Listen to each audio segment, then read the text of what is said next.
So the NBA Finals are set and are right around the corner. And depending on when I actually edit this, they may have already started when you are watching this video. But one of the main lessons from this year's playoffs has been the fact that we have officially entered a new era of the NBA. Despite their presence still being felt, gone are the days of Sunshine LeBron, Curry, Kevin Durant dominating and making those deep playoff runs. The torch is ready to be passed, and the media, the casuals, and us true fans are waiting to see who will be bestowed upon on, or rather who will come and snatch it. And in regards to the future face of the league, we, my friends, are in unprecedented territory. Never before could a legitimate argument be made that each of the top 5 players of the league were non-American born. The MVP award itself has gone to a non-American for each of the last 5 years. The 2 best players in the league are 2 relatively overweight gentlemen from Serbia and Slovenia, who have dominated the league not with athleticism and physical dominance that we may be accustomed to, but with a level of offensive control and poise that allows their respective teams to be elite in the half court. Understandably, many were hoping that someone would emerge, someone who was a threat to show off that otherworldly athleticism and put someone on a poster at any given moment, someone who exuded that recognizable confidence and swagger. Enter Anthony Edwards. He checks all the aforementioned boxes and then some, with an explosive start to this year's postseason, in which he made sure to send his own GOAT to the clubs early and in embarrassing fashion. There was a rush to coronate him, not only as the next Jordan, but the savior of the entire league. But here's why I'll tell you, he's the face of the NBA now. You want to hear him talk. And with extreme recency bias and volatility in takes, the many who propped him up as the savior are now thrashing him for his poor performance in the Dallas series. But the flaws that were exposed in that series have been apparent throughout the regular season, and even in the series against Denver. And at just 22 years of age, he learned that there are levels to this, and that he just isn't there yet. After his performance in last summer's FIBA World Cup, I, like many others, was high on Edwards heading into the season. Some were higher than me though, some were higher than me. The FIBA stint, where he ended up as the leading scorer for Team USA, was very important from a developmental standpoint for several reasons. First, I believe very much in the intangible boost and elevation that comes with teaming with other stars to represent your nation on the highest international stage. There's this change of mindset that occurs where your belief of being one of the best is validated in a way that not even individual awards may do. At just 22 years of age, and yes, I will be emphasizing this a lot, he managed to be the focal point of a team full of all-stars and elite talent. The other reason this stint was impactful was that this was the first time I noticed a maturity in his game. He always had the out-of-the-gym athletics paired with that NBA-ready frame, but early on, he was reluctant to use it, opting more for poor shot selection instead. He still kept the defense honest with his ability to pull up, but was much more willing and able to push his advantage and attack the rim, especially in transition and isolation during this tournament. This pattern continued into the regular season, where he averaged 25 points, 5 rebounds, and 5 assists on 58% true shooting and 35% from 3. He would be the 6th most effective transition player in the league, for points per possession aggregate being higher than players such as SGA, Jaylen Brown, Luka, Ja, etc. But though he would isolate the 6th most in the league, he was barely effective when doing so, only producing around 0.93 points per possession and an effective field goal percentage that would put him in the 50th percentile in the league. For context, this is a number much worse than Luka, Shea, Embiid, and others.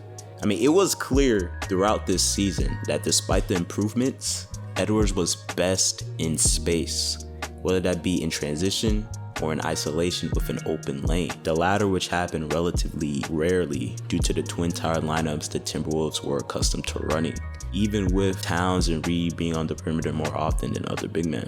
Opponents knew that he was dangerous if given space and time, and as a result, only Luka Doncic and Giannis were doubled more this season. Here lies the biggest area that Anthony Edwards must improve on to reach that next level. The best players in the league the ones who can single-handedly be that engine to an elite offense, they were simply unsolvable. There was no read they could not make on a primary, secondary, or even tertiary level. They were able to bend defenses to their will each and every time down the court. To further emphasize this, and now no stat can tell the whole story, but there are plenty of advanced statistics that, when used in tandem with your eyes and context, can paint a beautiful picture. Box plus minus is one of those stats that reinforce the principles that we have been discussing so far. Despite having a top 5 usage rate in the league, Anthony Edwards just hasn't been as impactful as the very best. Offensively, he just couldn't elevate his team and his roster the way these other stars like Luka, Shea, even LeBron at age 39 could. And as a result, the Timberwolves were bang average offensively this season. They won their games through their defensive talent and schemes, and they often would have long stretches of stagnant offense. The Phoenix series was a perfect case study to see the environment and situation that this current iteration of Anthony Edwards thrives in. Phoenix simply did not have the personnel to limit his space in transition or in isolation, their best point of attack defenders being Josh Okogie and Royce O'Neal. At any given moment on the starting lineup, you had Bradley Beal or Devin Booker available on the perimeter to switch. All this with having zero rim protection. Edwards was comfortable and able to excel at his bread and butter, which is attacking the space. Denver as a unit was bigger and more defensively compact and sound. The first 2 games were dominated by Minnesota as they showed why they had the #1 defense. Though what we're going to talk about here is where the tide shifted. It shifted when Denver solved Minnesota's defense to a degree, which limited the transition opportunities and slowed the game down to a half-court jousting match. They blitzed on the pick and roll, double-teamed Edwards at random intervals, and slanted their entire defense to constrict his space. They did all this while having to hide Jokic here and there on defense. Edwards' offense at one point in this series was limited to just shooting pull-up threes. It would make a difficult shot here and here and right there, but it just wasn't sustainable. The Timberwolves ended up pulling this victory out in 7 games after winning the first 2 on the road due to having the personnel and favorable matchups to completely stagnate Denver's offense. While key role players like Reed and McDaniels had games where they were just completely hot to supplement the missing offense from Edwards. But from these first 2 series, the blueprint to slow down Edwards was there. I mean, it's lurked in the background throughout the season, and the Mavericks had the personnel and the scheme to fully execute it. Unlike the previous series, Dallas aggressively double-teamed Edwards behind the 3-point line, blitzed him on pick and rolls, and even implemented sudden zone coverages from the jump. Edwards was not able to have any space to create a shot inside the arc. His unassisted 2-point field goal went from 82% to 60% in this series.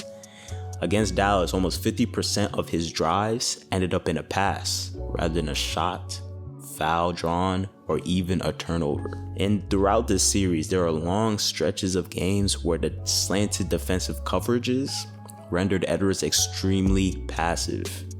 When he did make a decision, it was often rushed, forced, or simply a poor decision. His posted true shooting percentage of just 53% was well below the league average, and yet the Timberwolves had no choice but to keep giving him the ball. I found myself hoping that Conley would initiate the offense a little bit more and switch Edwards to an off-ball role. They had a lot more success when Edwards was able to attack in movement instead of bringing the ball in a stagnant fashion. But as we saw over and over again, he would just bring up the ball only to make a horizontal pass that created no real advantage. Basketball, specifically the NBA and its narratives, are really poetic at times.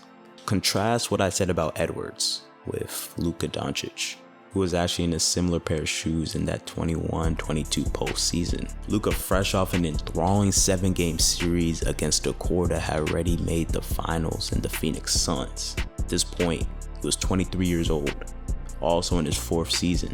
and was in the middle of his own coming of age story where he was unveiling to the world his mesmerizing tricks and skills and plays he himself was still mastering.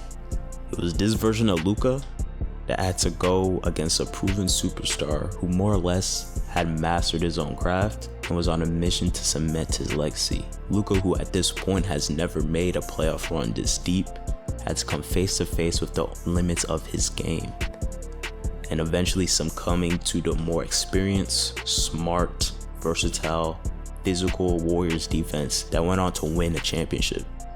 Luka learned from Steph at that moment, during that series, that there's simply levels to this. And he came into this series this year against Anthony Edwards with more help and the ability to engineer and destroy mismatches more consistently than any other player. Came in with the added ability to completely dictate how the game itself would be played.